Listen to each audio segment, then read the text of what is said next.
welcome to our GDTA Spotlight session here together with Mugendi. I'd like to welcome all of you here to our special session from Africa. I think I see a lot of familiar faces. There are not too many new ones here, and I think there will others be joining. At least we had a lot of people registered. And as you know, we have this kind of 1 hour session, which we are going to record. Actually, Steffi Schwertweger, who organized everything here, she already started the recording. We'll on purpose have a Zoom call, not a webinar situation, so that we can chat with each other after the input from our special speaker today. Please already, if you have questions, ideas, you are welcome to use the chat. And then also later in the last half hour of this 60 minutes here, we can switch on our videos. You can switch on the video right now, but as soon as Mugendi will start, please, I'd like to ask you to switch the video off. And it also might help you if you hide the non-video participants. There's a feature in your video settings where you can do that, and then you have the full better view of the speaker and the presentation. And please also switch off your microphones during the presentation. And I guess that Mugendi has some minutes later after the full hour for our kind of fireside chat. But first, let's introduce Mugendi. And I'm really happy that you are joining here. We met several times, but only virtual, only in the virtual space. And I hope we have a chance, I'm pretty sure we have a chance to meet towards the end of the year in South Africa at the Decon Festival in Cape Town. But right now, I'm really happy that we have a special guest, and you are, I think your name, when I came first time to South Africa and we were talking about design thinking with Richard Paris and the representatives from Cape Town D-School, your name was popping up very, very early. So you are in Africa, you are a design competence person, and you are currently teaching as a professor at the Machakos, I'm probably mispronouncing it, university, but you do this right, in Kenya. But you have taught at different places. You're widely traveled. You have taught in Botswana, in Canada, in India, in Norway, in Sweden and Uganda. I'm not sure if you ever came to Germany, because that is where I'm based. My name is Uli Weinberg, director of the School of Design Thinking in Potsdam, and we didn't have the chance to invite you physically to come to our place, especially through the past 2 years with the pandemic, but I'm pretty sure there will be the chance, maybe even to our 15th anniversary, which we are celebrating in September this year. So, we had several chats, and I liked very much your very open-minded design thinking, design approach, which is reaching out to design thinking. And from your perspective as an industrial designer, researcher and consultant, it is very interesting now to learn how you see the whole world of human-centered design and the development of design in Africa. And since you are one of the most prominent voices of the design and design thinking community in Africa, please welcome Mugendi. And I try to pronounce your last name. Let's give it another try. Mudvaritha. So Mugendi, but you all call you Mugendi. So please, warm welcome to you, and the stage is yours. Thanks for joining us here. Thank you, Uli, for that really warm invitation to share with everyone else. I have been to Germany, but unfortunately not for design thinking. So maybe we can change that in the future. Because I've been with the World Design Organization, most of what I did, even in terms of coming to Germany, was to advance industrial design as a profession. But evidently, with this conversation and many others we hope to have, I intend to get much more involved, and hopefully I might visit Potsdam at some point. So thank you, friends, for this very warm invitation and welcome. I'll just start with emphasizing that one of the key elements of community life in Africa, which coincidentally is one of the principles that we try to inculcate in practicing designers who are keen on design thinking, is the concept of empathy.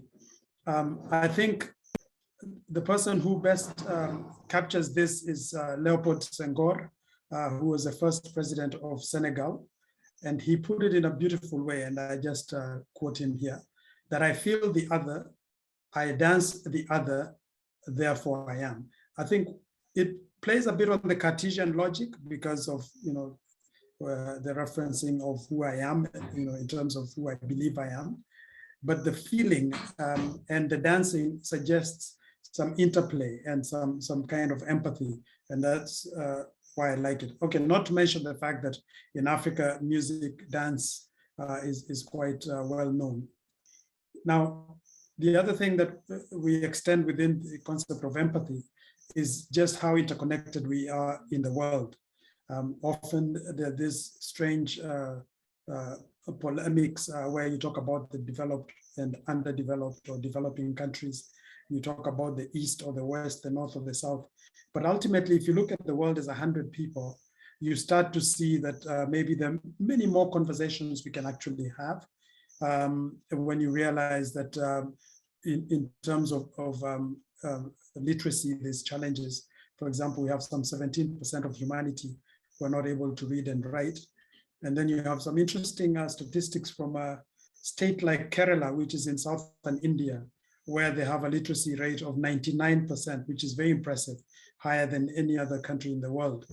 And then in terms of internet access and mobile telephony, there's some very exciting things happening, and this offers opportunities as designers to tap into the internet of things and the possibilities that social media and other platforms are enabling us to connect across vast distances like we're doing tonight or this afternoon from where you are. And of course, the challenges of housing, water, etc. So this schematic or infographic reminds us that we are all basically part of one continuous humanity. Again, I often like to talk about Africa, not from the Mercator projection that you see in front of you, because if you look at Africa here, it looks slightly larger than, say, South America, or even the US for that matter, it looks almost bigger. And this is a convenient metric projection, but I think it actually does injustice to a continent that has 55 countries with every conceivable climatic kind of zone, except obviously the Arctics, although Cape Town comes pretty close to the southern Antarctica region.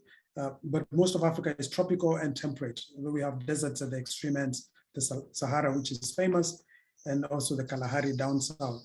And what is strange is the way people speak of Africa as south of the Sahara, which is basically cutting across this land where there's Sudan and Chad, and Mauritania, Mali, and so on. But Africa is one land, as I argue, even though these boundaries might appear, they are really artificial constructs. They do not divide the people as one might think.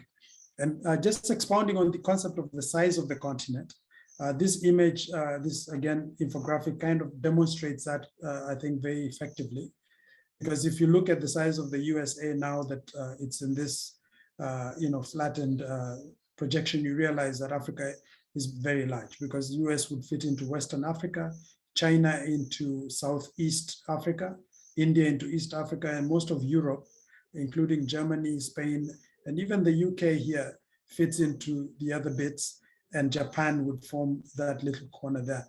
So I wish to present to you, friends, the Africa that we know, an Africa that is really big. And then the challenges are there. So you'll see that most of Africa is populated around the coasts, and there's massive populations and challenges around housing in some of these places. Here you will see on the left side the projected populations by the year 2025, which is about 3 years from now. And in that period, Lagos in Nigeria will reach almost 16 million people in one city. And Cairo, which is presently the largest city in terms of population, will be about 13.5. So the place is growing rapidly. That's the first point I wanted to make.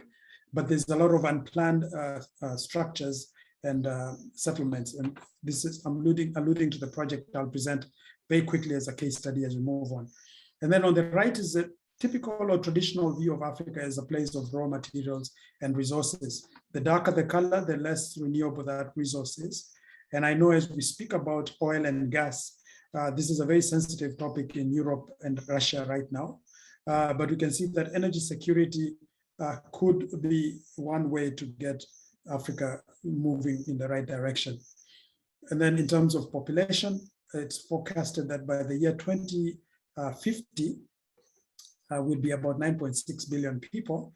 And what will happen if you look at what happened in the earlier parts of the century, where a country like, say, Nigeria, which was not on the map at this point, quickly, that would be about 1950.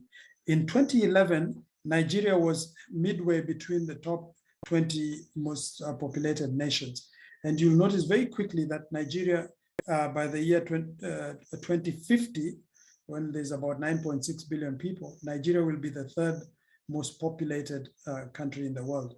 As we speak today, Nigeria is about 200 million people, which means that 1 in every 6 Africans is a Nigerian. There's about 1.2 billion people in our continent, which is still slightly lower than India for a country a continent the size that I showed earlier. This I'll just skip through, but it's just to give you an idea of the size of the different economies and to show you the growth in real terms expected from the year 2018 when this survey was done through to 2030 and finally to 2050. Where I am is in Kenya, East Africa, and Kenya and Ethiopia are almost the same size in terms of the GDP. So it's a robust region, whereas in West Africa, Nigeria kind of dominates. And we need to remember also that Nigeria has the largest economy in Africa. Then we have South Africa, which dominates Southern Africa, and so on. So ease of entrepreneurship. Rwanda, which many of you may have heard of, actually has gone through some fundamental changes that have improved the way in which business can be done. You only need 3 days to open business in Rwanda, whereas the global average is 34 days. So you can imagine in places like Angola, it still takes almost twice the average, which is 68 days. There's work to be done. And then energy consumption, this is a big shift now towards consuming renewable energies. So as you notice, I'm using proverbs because this is one of the tools that Africans use quite a bit in speech and in public discourse. And in this case, I reference a Kenyan proverb that suggests that change is inevitable. So if the rhythm of the drum beat changes, then the dance steps must adapt accordingly. That's a fact. I'm giving you an example of what I call a hybrid solution, not one that is to be taken too literally, but this was some time back, actually about 20 years back in rural Botswana. And what I found fascinating about this particular solution was how there was a use of the vehicle body, which still worked, and the replacement of the engines with these donkeys, which are more sustainable solution in that part of the world. So the concept of hybridity is something that we find quite very common in African solutions. We know what the pure solution should be, but we also try to work with the constraints and the resources available. Ezio Manzini, who many of you may know, who's a foremost design commentator and author, speaks about the leapfrog hypothesis that I subscribe to. that it's possible to move from the traditional societies that many of us in Africa have to where Europe and many other parts of the world are, which is at the third step, which is an advanced multi-local society. The only challenge is that in going from number 1 to 3, many societies go through number 2, which delocalizes the society. So there's fragmentation because of loss of that social fabric. But the argument is that it's possible to leapfrog using the tools that we have at our disposal, particularly social media and the tools of connectivity that we have at present. I'm giving you a few examples of what's going on the continent. This is an electric vehicle that was developed in Uganda. This is a passenger vehicle, and there's also a bus that is actually running around Kampala. This is a product that won the Best of the Best Red Dot Award, which is a prestigious German industrial design award. And it's basically designed in Cape Town by a company known as Deso. And it uses the back wheel of a bicycle to charge this power bank, which can be used to power and store energy for domestic applications. You may have heard of M-Pesa, which means mobile pesa. Pesa in Swahili means money. This is a Kenyan solution, which leapfrogs and avoids altogether the need for formal banking by just sending money through a mobile phone, a very basic phone.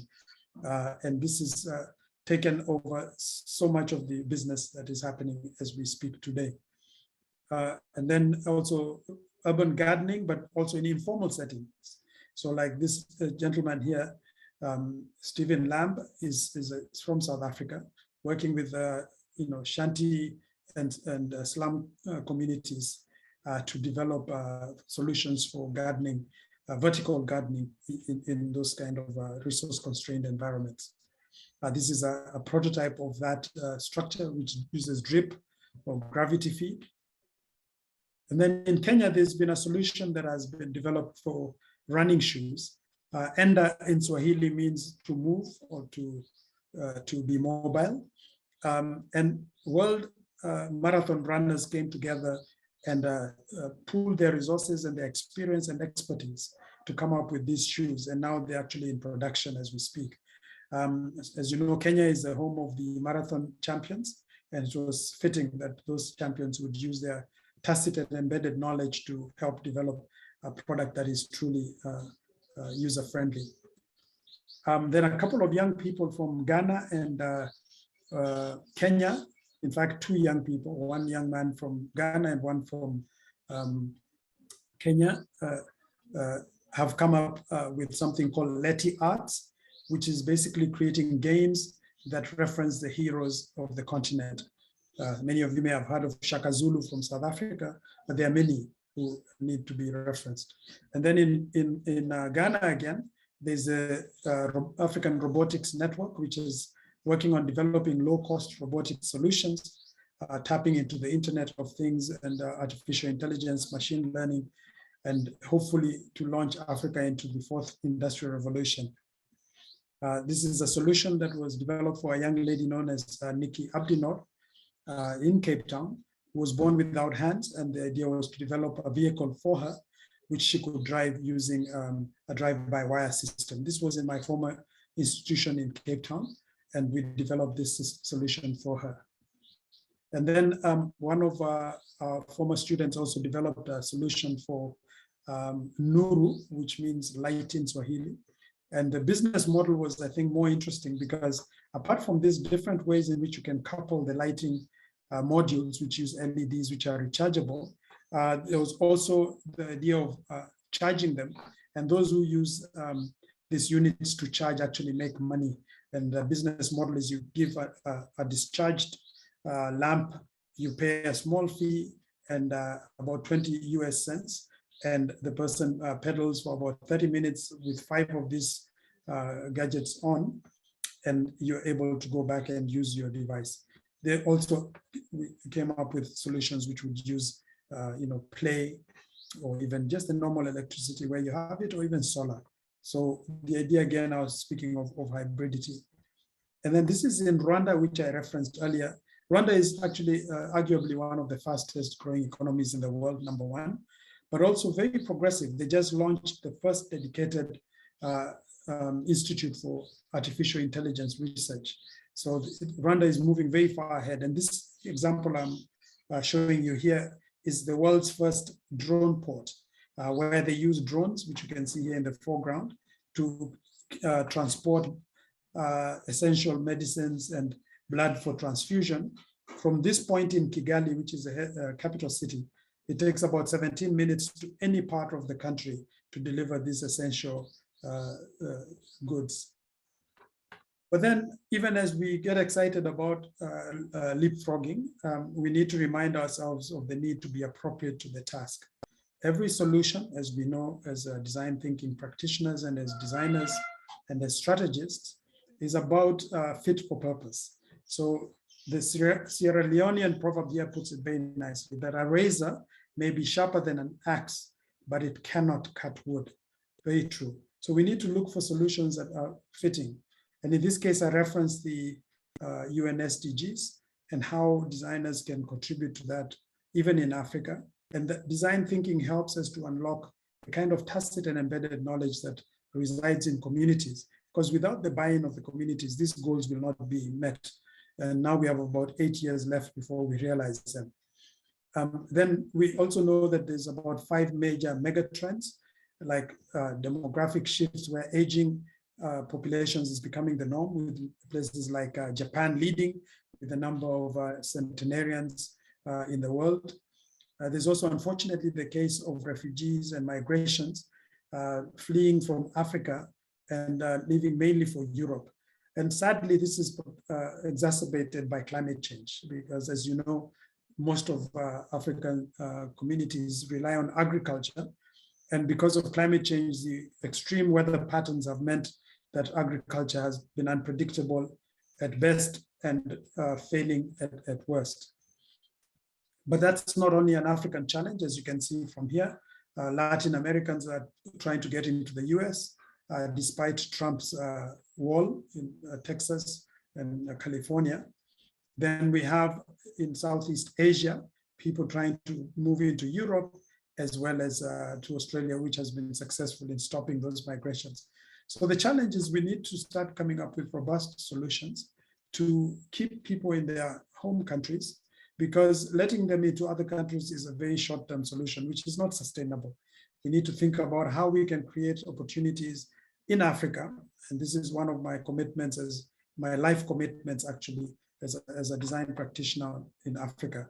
We need to create solutions that the youth can find gainful employment in and sustainable livelihoods.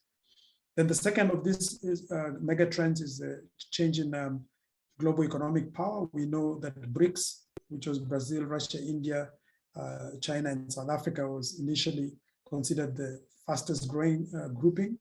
Now we have MINT, and we have so many others, but MINT is Mexico, Indonesia, Nigeria, and Turkey. And there are other groupings depending on how you want to look at them, and the groupings always change. But what's happening is that the old ways in which economic power rested are shifting constantly. And I think that means even for designers, we need to be open-minded and flexible. So not to use our razor blade in every instance, because that's not the only tool we have, but also to use our axe in that instance. So that's the infographic for those countries that are acronamed as MINT. Then urbanization is accelerating. And in Africa, we have a challenge, as I alluded earlier, where we have a rising middle class, but a lot of poverty right next. And most of the design thinking challenges we're engaged in are to find solutions for the urban poor. And the case study I'll be showing references this particular challenge. This is, I think, in South America, where the favelas are either in Rio de Janeiro or thereabouts. And on the right, you can see this privileged group with swimming pools on every balcony and overlooking unplanned settlements across. Then number 4, I've alluded to this again, but I wanted just to reference Cape Town, where I've lived for the last couple of years, my second home, and that climate change is really ravaging the world as we know. I've talked about the link between climate change and the migration and refugee challenge, but it's also affecting the way in which cities work. This was Cape Town a couple of years back when there was frost, which we happily call snow, which I know most of our friends in Europe would say that is not snow, because that is indeed true, but it really caused disruption. This was the first time in living memory where people saw this kind of weather. You can imagine the freak accidents for society that isn't familiar with that kind of pattern. And then the very next summer, that was the winter, the next summer we had raging fires because the heat was record heat. So you had record cold in one season, and the very next summer you have record hot temperatures, which caused raging fires for up to 4 days, which were uncontrollable in Cape Town. And then very soon after, Cape Town became the first city in the world to declare that it had run out of water. And this was the largest dam in Cape Town, which had actually essentially run out of water. You can see from the watermarks up here where that water ought to have been, just below these windows. So that is indeed a challenge. And then happily, one of the first ones that brings a bit of hope is the technological breakthroughs that we see through the Internet of Things, big data, and other applications which are leading to smart cities, driverless vehicles, and other solutions. So Africa is actually riding on the crest of this, whereas countries like Germany and the US and China lead in terms of fourth industrial revolution solutions. We know for a fact that in Africa, there's a number of science parks that are coming up. In fact, very near my university, about 16 kilometers away, there's what we christened as the Silicon Savannah, which is a massive science park, which is known as Konza Technopolis. As you can see, SAP is one of the leaders in this space, and others who are also moving us in that interconnected world. And so transhumanism and the connection between machine and human is becoming the new realm of ethical debate. Where does a machine stop and where does the human begin? We've seen that particularly in sports, where people with enhanced powers are able sometimes to do things that people without disabilities actually cannot manage. So we have bionic human beings, and what is the future of that? And what are the ethical conundrums that we have to address as we move in that future? So design thinking is known to all. I'm going to skip it, but it's about business viability, technical feasibility, and social desirability. And we know that the principles exist. We use the Hasso-Plattner model, which is, we find the 6-step one very good because it takes us all the way back into testing.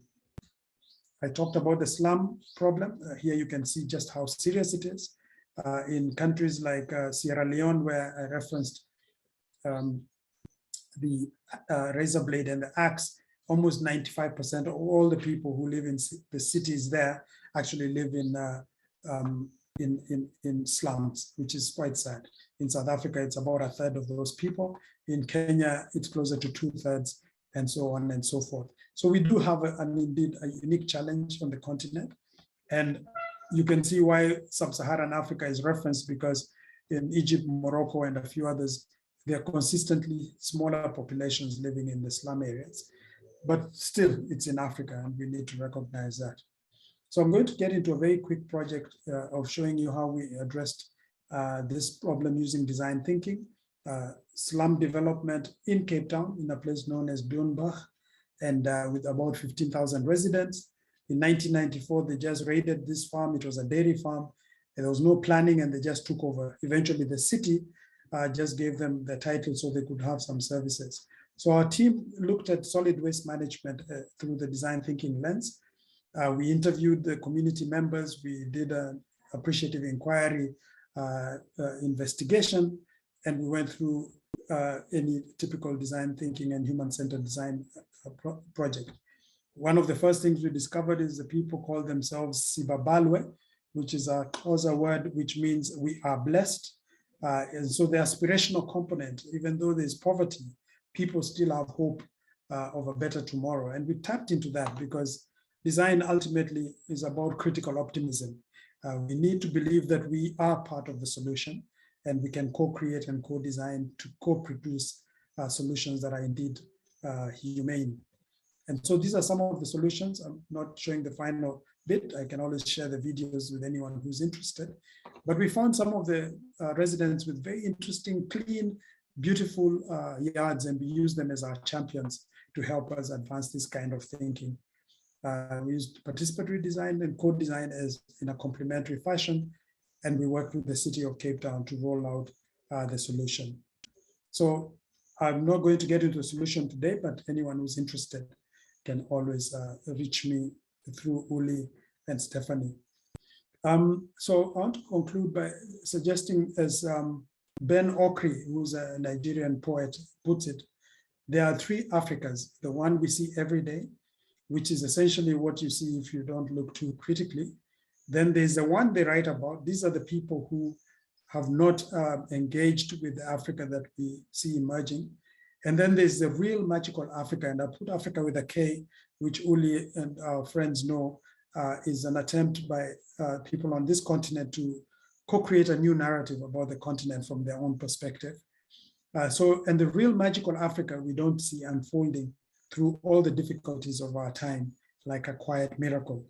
I believe in that, and I would like to say that is where I'd like to end for now, so that we can have a conversation. So thank you very much, Uli, and back to you.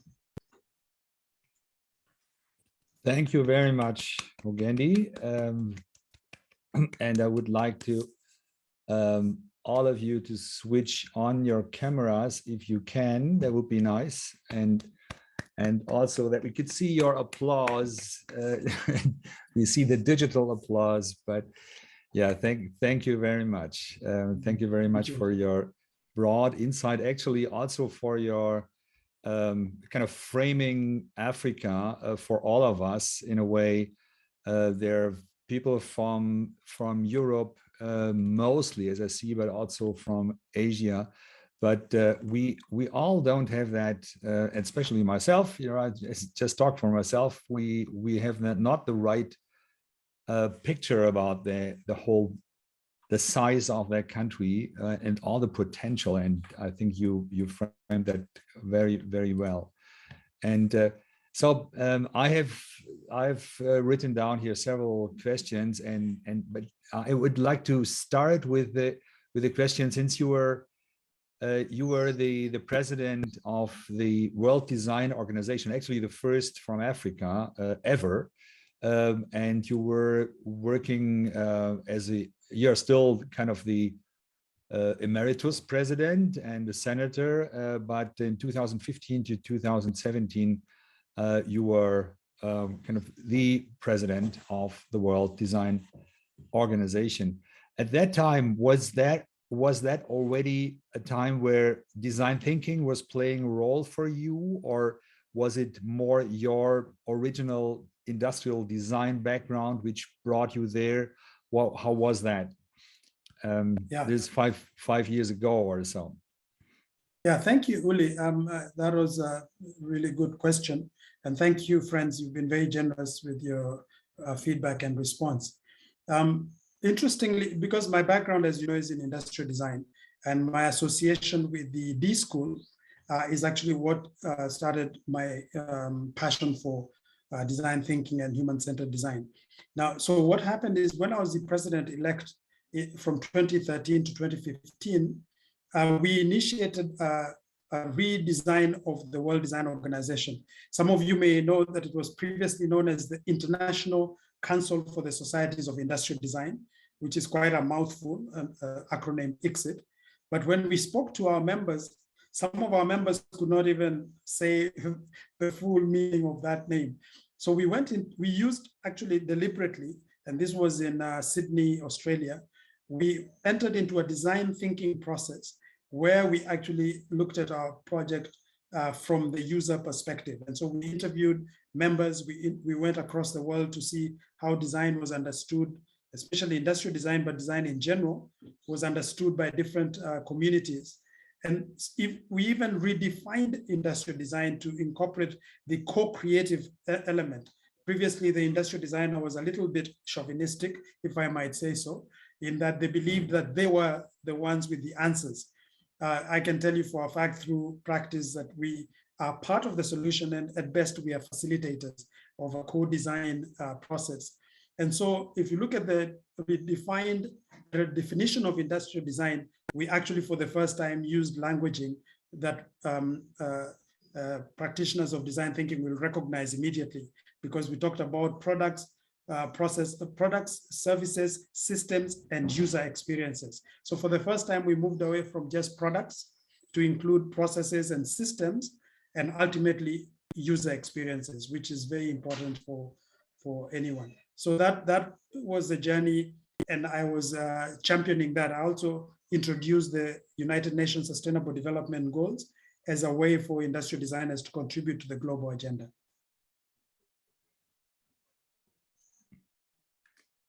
Thank you. Thank you for clearing that up, because with the design thinking community, which is somehow represented here in a small portion, but compared to the whole movement of design, which is has a long history, is very, very tiny. I'm always interested to learn how these kind of other organizations, since like 5 years ago, we started the Global Design Thinking Alliance, as you know, Mugendi, and as a little thing, and it's growing, and it's still on the way. And for me is the question also how to collaborate and cooperate with these kind of traditional design institutions, and is there for a design thinker like myself, for me, design is one of the lots of disciplines we need in the design thinking process to solve the problems we are facing. And if you're looking at the SDG problems, and this is just the 17 sustainable development goals, for me, it's even it's not enough. It's not the number is way higher, but I'm happy that they reduced it to kind of 17 to get an idea. Yes, we can do something. So how would you see that? If you look at your experiences also being a part of the advisory committee for the Decon Festival, which will happen in October this year in South Africa. And I see also Ulrich is also a part of the advisory committee here. Yes. So how would you see that? What kind of role could design and design thinking play in the future, looking at the big challenges we are facing, and you were naming those, like climate change? That's excellent. I'm happy to see friends who I also have met. The last mile is a human mile. I think part of the challenge with policy making and planning is we tend to fall back on our professional training as soon as we are presented with a challenge or any kind of designerly problem that we need to address. Design thinking, in my view, is uniquely placed to make the greatest contribution in the 21st century, because despite the advances in technology, most of the failings we come across are human in nature. Secondly, if we expect to get buy-in and ownership from societies and communities as we move towards a future that we all want, then design thinking again is a kind of the natural complement. And to put it from an African perspective, many of you have heard of Ubuntu, and Ubuntu posits, I am because we are. I've also tweaked that a little bit and made it an action verb and said, I participate and therefore I am. So it means that if we want people to get involved in anything that we are doing, whether we are looking at governance or looking at education or looking at sustainable development as a domain, we must win people along. And design thinking has the essential tools within its toolkit to actually unlock the kind of creativity and innovation that resides in our communities. And we need to start to recognize that. Mugendi, here's Jürgen. I really like your innovations which you had on your presentation and all the wonderful ideas. I'm running lectures myself, and I want to invite you to give a guest speak there, just that you know it, because I'm really fascinated about all the ideas condensed in your slides. So thank you for that. Thank you, Jürgen, and I'll be happy to collaborate. Wonderful. Yeah. Thank you, Jürgen. And we have Nalin from India. Thanks for joining us. It's so late at your place, I know, but thanks for being with us, Nalin. It's always delightful to be part of the design thinking community, and I was able to hear the later part of the session. I was held up in another meeting. Wonderful presentation. I really enjoy the later part. I like to hear your views. Design thinking generally takes longer period to implement and also to see the results. How is the members or the society or fraternity in Africa is actually receiving it and bringing into practice? Yeah, thank you, Nalin. And if you might know, I actually spent 2 years in India, so I'm an honorary Indian. Yeah, but back to business. I think the time it takes to develop an understanding, this first stage that we usually call the understand phase, where we're trying to develop empathy, that takes time. There is no shortcut to getting to connect as human beings. You need to talk to people, you need to walk in their shoes. In fact, one of my friends says you need to speak to their listening. Once you speak to people's listenings, once you understand their hopes and aspirations, then you start to now connect. So it takes longer to build trust, because trust is a very fragile attribute. It's not something that you can take for granted. But once you build that trust, moving forward is much quicker, because now everyone is on board. So I think that's why it's usually a bit expensive in terms of time, not necessarily any other resources. And then also because we participate as a means, or we participate as an end. So depending on our agenda, if you're participating as a means to an end, then you kind of try to rush people along. But if you're participating as an end in itself, because you enjoy communicating with people, seeing people liberated and emancipated and transforming their societies, then that little cost of investment is justified in the long run. To put it in a different analogy, when building a house, we spend the most amount of time in the foundation. And people hear noises and see dust rising, and months on end, they don't see anything rising from the ground. But once that foundation is sorted, we can go 60, 70 stories very rapidly. And I think design thinking as a process actually follows something quite similar in my experience. Exactly. And when you repeat it, then you optimize level by level wherever you go. Exactly. Exactly. Yes. The iteration, is that what you meant? Yes, the iterative process. Yes, yes. Okay. Yeah. That's great. Thank you. I appreciate both of your feedbacks, and thank you, Professor. And you're most welcome to come to India. I'll be happy to host you. Okay. Thank you. Thank you. Yeah, Nalin is heading a very nice, great school and large school, actually, with lots of students. And the good thing, what he is a part of the Global Design Thinking Alliance, because he's driving the whole school, which is not a design school. It's just a school and academics structure for students. He's driving the whole thing in a design thinking mindset, and that was for us for sure the entry point to become a member of the Global Design Thinking Alliance. And now we have Andrey Breskis. Andrey Breskis is a professor in Cologne, and he is actually helping teachers to become more design thinking minded. He's educating future teachers, and he has a question. Yes, that exactly would be my question. If we could participate in, on the one hand, educating and training these teachers in design thinking, and on the other hand, help Africa with achieving this global sustainability goals. That is my basic idea, and I was wandering around for a time to meet people who could help here and cooperate with. And if I just listening to your pictures and your worldview, I have the impression that I just found such a soulmate here. You must imagine. Yeah, thank you, Andrey. Yes, yeah. I'm looking forward to connecting with you as well. Yes, thank you. Great. Just a short impression. So we have 14,000 teachers in Cologne, students who get trained here. We have no product design. So when we first brought design thinking to Cologne, everyone was like, okay, we don't have devices to design here. But as you know as well, that's not the basic idea.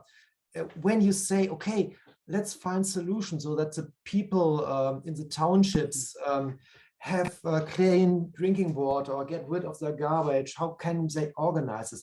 That would be just about these topics. And we could do joint seminars. We are enjoying the same time zone. That could be easy. Yes. And you could have a waste amount of German students bringing their incredible brains into a solution finding. Yes. And that would be a nice perspective. That would be so great. And that would be much benefit for a teacher educating students to get a global perspective on what's going on here. Exactly. I agree, Andrey. In fact, part of the challenge for us when speaking to non-designers is we have to stop using jargon. We also have to use a language that is inclusive.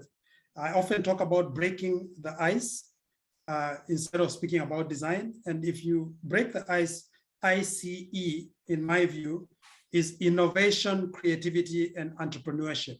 So if I speak about the breaking the ice, then suddenly the room lights up. And some people say, I want to talk about innovation or creativity or entrepreneurship. Then we can say, now this design thinking will actually aid in this process. So I think it's also for us to speak to the listening of our audience and not just to speak to each other, because we all understand what we're saying. Indeed. Okay, very much thanks. And perhaps we can talk this through when we are meeting Cape Town. Indeed, I'll visit you in Cologne, virtually or otherwise. Or visit you in Cape Town, right? Yes, next year is Rolf Mehnert, and he is representing a design company which I know very well, Fünf Werken. Hello, Uli. Hello, Rolf. Sorry that I have no video on. I'm on the highway next to Bilbao on my way to Bordeaux. So, but it was very important for me to join this meeting, and so I want to say thank you for this good presentation. And we are already connected by LinkedIn, Mugendi, and I want to hear you in real life. So I want to say thank you very much. Yes. And on the other hand, I'm the speaker of the German Design Club. So all are very all tradition with Dieter Rams. He's getting 90 next week. He's part of the club. And you mentioned something, or Uli mentioned the point that the designer, it's an old tradition. And when you talk to traditional designer about the design thinking, they are always not so amused about it. Not everybody, but a lot of them. And I think it's one part is very important to connect these design thinkers and designers. And at the end, in my company and by Fünf Werken, it was a big challenge to bring them in the change process to think, I'm already do design thinking. I'm a designer. That's part of my life. Now we have a word for this part of method thinking, and it's really a challenge to integrate even the traditional designer in this kind of thinking. But we need them, and as well like the others. And that just want to. I was very. I like to hear you're a traditional designer. You were connected to that design thinking, and you say, "Well, let's use it." So thank you, and I hope we will meet in real sometimes. Indeed, Rolf, thank you very much, and wish you a safe trip. And while Thank we're you. at it, I think part of the cynicism that comes from our fellow designers is because they say we don't need to discuss design, we just do it. Whereas the non-designers, immediately you unpack it, they say, I see this. In fact, design thinking is more popular among non-designers. In fact, in business schools, every MBA cannot get enough of design thinking, whereas the designers who should be naturally the ambassadors seem to have this cynical view. Dieter Rams is one of our heroes and a long-standing member of the World Design Organization. I mean, his case studies with Brown and also his continued prolific work as a designer has inspired many of us. We often pray that we can continue being as creative as he is way into our senior years. So that's a person we hold in very high esteem at the World Design Organization. Yeah, and his 10 rules of design and even solutions for the problems of the world. So, in my opinion, okay, thank you. They're timeless. They're timeless. Good design is honest. Good design, that is timeless. It reminds us of why we. In fact, it's very humbling because today we have the so-called Godzigners, who I don't like that concept very much. Because these Godzigners think they are, elevated on a pedestal. But what we need are designers who serve humanity with their talent and creativity. So that's something that we've learned from Dieter Rams, and hopefully more designers can emulate his example. Yeah. And the last sentence, and I hope I can connect you to the German Design Club, and we will have the chance to interact. Okay, thank you. That's from my side. Thank you. Thank you very much. Thank you, Rolf. And our next here on the list is Lucky Lakshman, whom I know through his long year work at SAP, design thinking work at SAP, and also at the School of Design Thinking sometime for several semesters. So Lucky, from India, you are in Bangalore probably. Yes, thanks, Ruli. Thank you so much. Hello, Mugendi. It was a wonderful and insightful presentation, and a lot of myths around Africa. You were able to resolve them. Thank you so much. It was wonderful. Thank you. Thank you. I have a very simple question to you. Is about if your organization is involved with your government to shape up any public policy. If so, can you tell us a bit? What has been the changes? Yeah, thank you, Lucky, for that. I mean, one of the biggest challenges in any design process is winning over government officials, because I think, unfortunately for us, politicians and government officials are very risk averse, and design, innovation, creativity, entrepreneurship is on the opposite spectrum. It's about taking calculated risks because you can see the potential reward. So the way in which personally I've gone about this is to infiltrate as many of the think tanks as I can, and then to demonstrate using examples like the one I showed of Cape Town, how the governments can actually benefit from using design thinking. So the first question they ask is cost. So if you can reassure them that it's not going to blow their budget, and that if it fails, you're not going to blame them, then they're more willing to listen to you. Secondly, you can demonstrate to them that by using design thinking, they will have social equity and cohesion among their communities. They could stand actually to win electoral votes because people are happier with their performance. And many other ways in which we have to speak to their listening so that they can understand. But it's a big challenge. But once you win, and then the other thing we've done is to identify champions. And once one of them gets it, he becomes a self-motivated ambassador within those environments, and they keep inviting us to demonstrate the efficacy of design thinking as often as possible.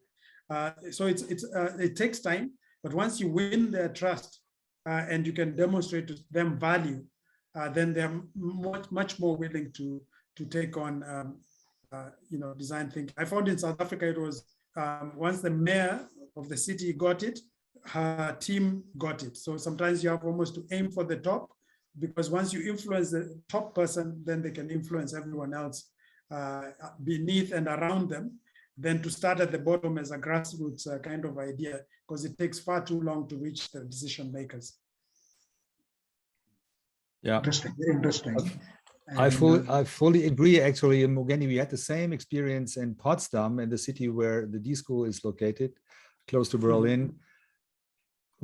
The mayor was visiting us, and he got infected with the design thinking virus somehow. And all of a sudden, there were so many things possible. We did so many projects. We were still involved in doing things, and actually, it helped the city quite a bit. So he's a big fan. He became a big fan of design thinking. Last in the line here is Raquel Carillo from Mozambique. So please, it's your time, because our time is running out right now. I see here the 60 minutes is passing. Just a fast forward question to Mugendi. How long are you still available? So we'll officially have that last question from Raquel, but will you have some other minutes, like 10 minutes or so? I'll give you 10 more minutes. Good. Yeah. Thanks. Okay, Raquel. Thank you so much. Basically is to thank you, Mugendi, for this presentation, and also present myself, because I'm a Mozambican designer. I used to be working as a consultant and a researcher in design thinking, and also with human-centered design. So it was nice to see this presentation, and also basically I feel you when you shared some of the cases. I feel recognized, like some of those and some of the challenges are probably the same here in the continent. So, well, I would like to continue to talk with you and connect with you, and probably to see how we can challenge some of the, or can we proceed or share more cases and challenges that probably will be the same. And also to continue learning from you. So yeah, basically what was that. Well, muito obrigado, Raquel. I'm very happy to connect with you. And I look forward to hearing much more about what you're doing as well. Are you in Maputo? Yes, I'm based in Maputo, okay. But I'm working more in the district in projects related to social innovation. But yes, basically okay. I'm based in Maputo. Excellent. We'll stay in touch, definitely. Thank you. So thank you very much. Actually, I would now officially end also the spotlight session here with Mugendi, and we'll soon stop also the recording. But before that, I would like to give you all a little glance in what will be coming. We have in September, we are celebrating the 15th anniversary of the School of Design Thinking, and that will be September 15 and 16. It's a 2-day mini conference, and we'll celebrate the impact of design thinking through the past 15 years. We're inviting former students and project partners, coaches, and the team and the friends and family to be there. And then 4 weeks later, we have our Decon Festival. And the first time in the history of the Decon Festival, it's the 3rd Decon Festival through the past years. We'll do this not in Germany, it will be in South Africa, in Cape Town. And please save the date, October 12 to 14, 2022. And we have 2 of the advisory board members here. And I think I'm pretty sure I have a glance already. I'm also part of the planning committee. So there will be highly interesting setup and highly interesting speakers. And both of the events, for those who don't have the chance to travel so far, both of the events will be held also in a hybrid mode. We want to make sure that everyone who wants to participate gets the chance to get at least